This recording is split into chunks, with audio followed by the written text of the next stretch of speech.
اتكلمنا الفيديو اللي فات عن فكرة ان انت تخليك حنون مع نفسك عشان برضو ايه، يعني نقطع كده في النص بفكرة لطيفة وخفيفة على الناس.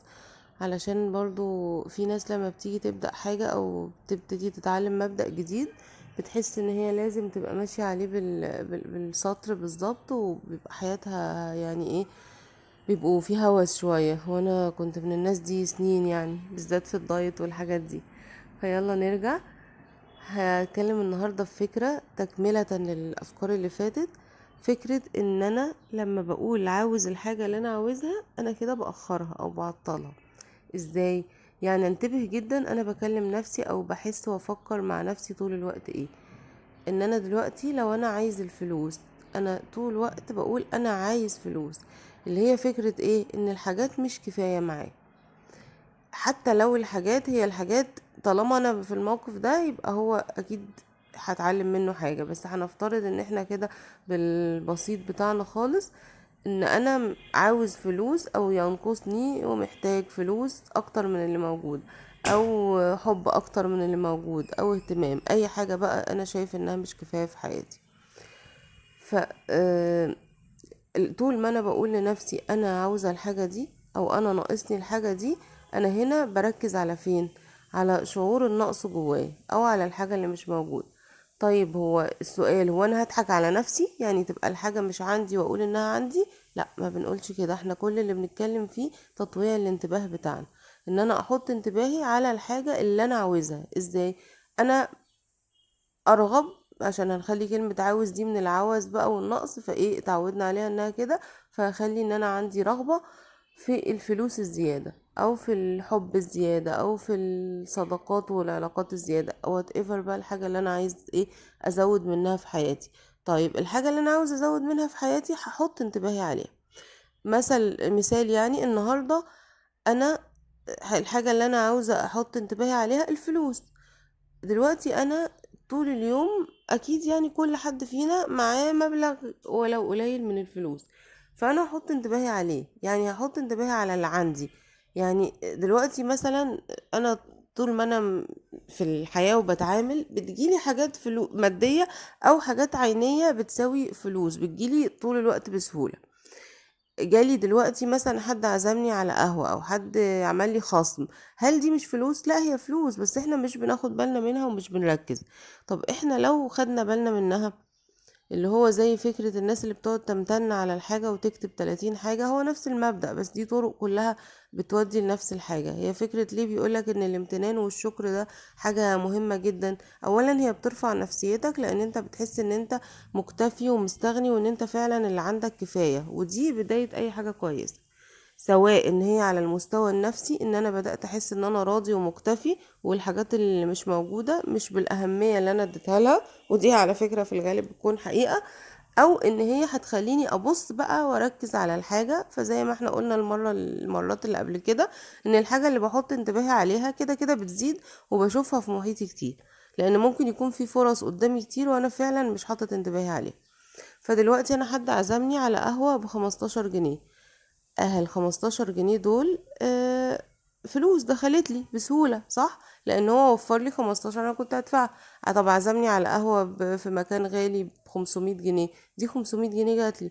طب انا خدت خصم دلوقتي من يومين، لسه حاصل لي مثلا حاجة اني خدت بوينتس بتاعة الفيزا ب500 جنيه، فجيت اغيرها فقلت طب على فكرة دي 500 جنيه داخلالي، لان انا دفعت الفيزا وعملت كده كده كنت هعمل الحاجات اللي هعملها، بس دي 500 جنيه ربنا رزقني بيها. فانا كده ببص عليها. ده لو حد مهتم ان هو ايه، يبص على الفلوس اللي معاه.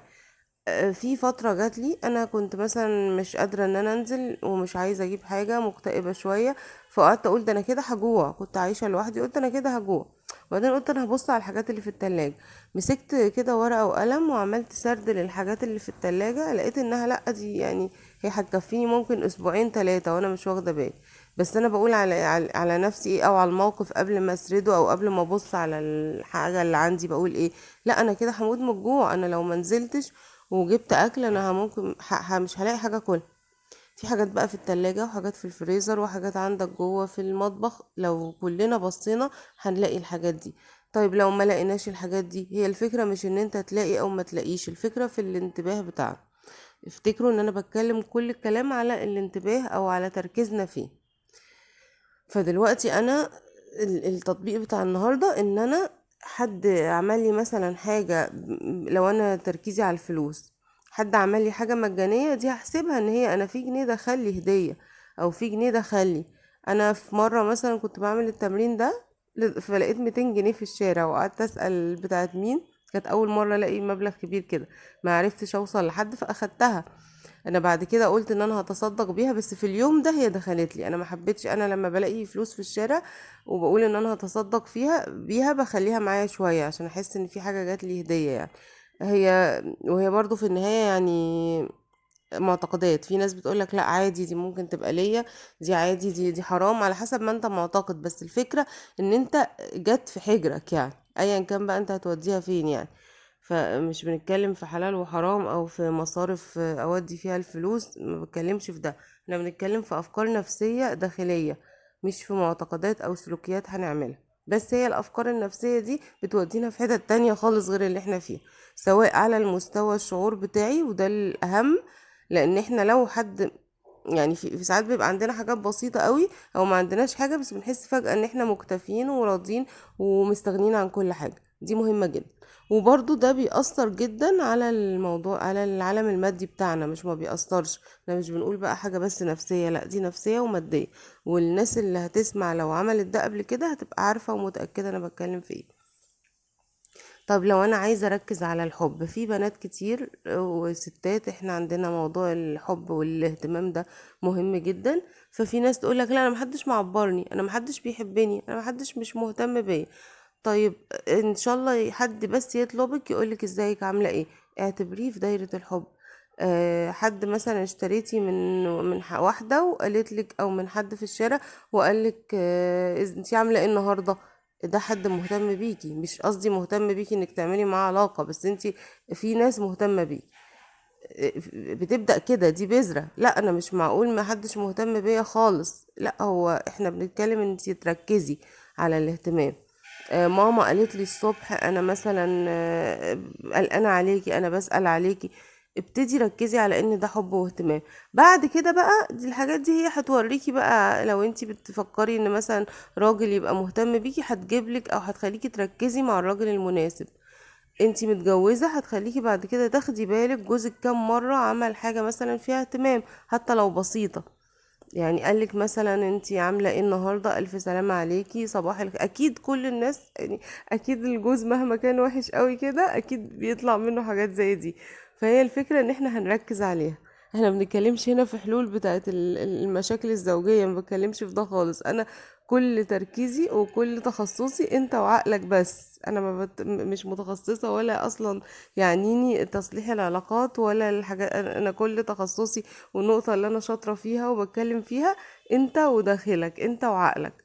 حتى في السيشنز بتاعت الكوتشنج اللي أنا بعملها، أنا بتكلم على أنت وعقلك بس. ما بعرفش أو مش مركزة، مش انفولفد خالص في حتة العلاقات الزوجية، مش عشان ما بعرفش أو غلط، بس مركزة في حتة أنت وعقلك. لأن أنا شايفة إن أنا وعقلي بس لوحدنا يعني، ده هو الركيزة بتاعت كل حاجة. فانا من باب التركيز، عشان انا بحب التركيز قوي، باب التركيز انا مركزة في الحتة دي، عشان ما حدش مثلا يسمع الكلام فيقول لي انا جوزي نرجسي والحوارات دي، مش انا مش مهتمة بيها خالص. بس فنرجع تاني للموضوع بتاع التركيز، ان انتي هتركزي على الحاجات اللي موجودة. على فكرة حتى دينيا، لو في ناس متدينة بتسمع هتلاقي ان كل الاديان بتقول لنا اشكر الحاجة اللي معاك، او ركز على الحاجة اللي معاك. مش فكرة حاجة روحانية بس، لا ده هي حاجة مادية، وهي بتخليك فعلا ان انت زي ما اتكلمنا قبل كده، لما بتحط حاجة في بالك انت بتشوفها في محيطك كله حواليك، بتحس انها معجزة. او انها هي مش معجزة، هي موجودة من الاول. وكل الحاجات موجودة في المحيط، سواء الحلو او الوحش او الفرايتيز، كلها موجودة. حتى لو حاجة قليلة، ركز كده على عربية قليلة جدا في مصر، بس انت حطها في دماغك هتشوفها مرتين تلاتة في اليوم. فما بنتكلمش في سحر وشعوذة، احنا بنتكلم في طريقة عمل العقل بتاعنا بس. فحبيت ان انا يعني الم الموضوع كده النهاردة في حاجة تطبيقية. ف وبعد كده المرة الجاية هبتدي ادخل في فكرة بقى اعمق شوية. بس يا رب نكون استفدنا والكلام كان واضح على قد ما اقدر وبتمنى لكل اللي بيسمعني يا رب ان هو يبقى سعيد جدا.